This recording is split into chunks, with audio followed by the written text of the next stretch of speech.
नमस्कार दोस्तों, स्वागत है आपका मेरे चैनल पे। दोस्तों, जैसा कि आप जानते हैं कि राफेल फाइटर जेट इंडिया को हासिल हो चुके हैं और बाकी के बचे हुए भी जल्दी आ जाएंगे। तो ऐसे में पाकिस्तान और चाइना की चिंता बढ़ना स्वाभाविक है। हालांकि इंडिया ने पाकिस्तान और चाइना को लेकर इसके ऊपर कोई भी आधिकारिक बयान नहीं दिया, लेकिन अब पाकिस्तान आर्मी की तरफ से एक बयान आया है। कहा गया है कि इंडिया ने जो लेटेस्ट राफेल फाइटर जेट का इंडक्शन किया है, ये हमारे लिए किसी भी तरह का कंसर्न नहीं है। यानी ये उनका कहना है कि अगर इंडिया किसी भी तरह का एग्रेशन करता है तो वे तैयार हैं इसका मुकाबला करने के लिए।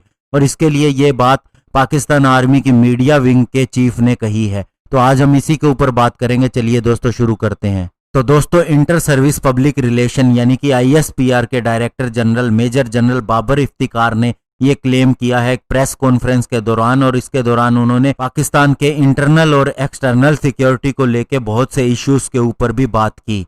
और जब उनसे ये सवाल पूछा गया कि इंडिया ने अभी राफेल फाइटर जेट को हासिल किया है, तो उन्होंने क्लेम किया कि उन्हें कोई डाउट नहीं है अपनी कैपेबिलिटी के ऊपर और वे पूरी तरह से तैयार हैं किसी भी तरह की एग्रेशन को लेके। इसके अलावा उन्होंने कहा कि जिस तरह से 5 राफेल फाइटर जेट फ्रांस से इंडिया के लिए चले और अराइव हुए और मीडिया ने जिस तरह से उन्हें कवरेज दी है, ये उनकी इनसिक्योरिटीज को दिखाता है। हालांकि उन्होंने कहा कि चाहे भारत 5 राफेल हासिल करे या 500, इससे हमें कोई फर्क नहीं पड़ता। हम पूरी तरह से तैयार हैं, हमारी कैपेबिलिटी के ऊपर हमें कोई डाउट नहीं है और ये प्रूवन है। इसके अलावा उन्होंने ये भी कहा कि इंडिया की military spending highest in the world है, यानी कि सबसे ज्यादा इंडिया मिलिट्री स्पेंडिंग करता है इस रीजन के अंदर। और इससे इस रीजन के अंदर बैलेंस में भी डिफरेंस पैदा हो गया है।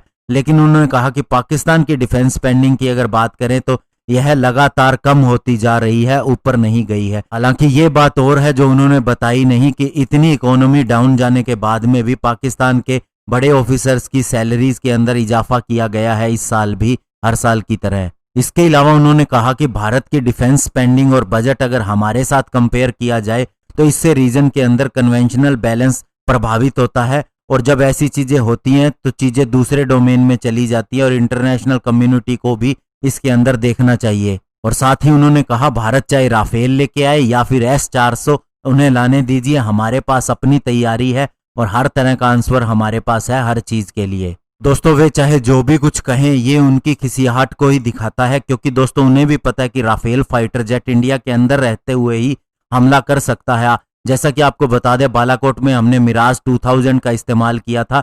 तो सबसे पहले 2001 के अंदर इंडिया का ये प्लान था कि मिराज 2000 को डसोल्ट के साथ डील करके इंडिया में ही बनाया जाए। लेकिन दोस्तों फिर ये सोचा गया कि राफेल फाइटर जेट जो कि उस समय आने वाला था, एक मल्टी रोल फाइटर जेट होने वाला था, यानी मिराज 2000 एक डिफरेंट तरह के ही मिशन को अंजाम दे सकता है, लेकिन राफेल के साथ कई चीजें की जा सकती हैं एक ही मिशन के दौरान।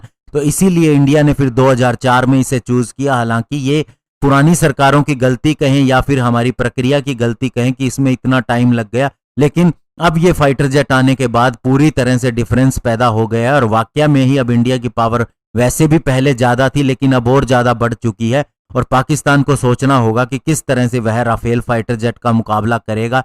हालांकि वे कहते चाहे कुछ भी रहें। धन्यवाद, जय हिंद।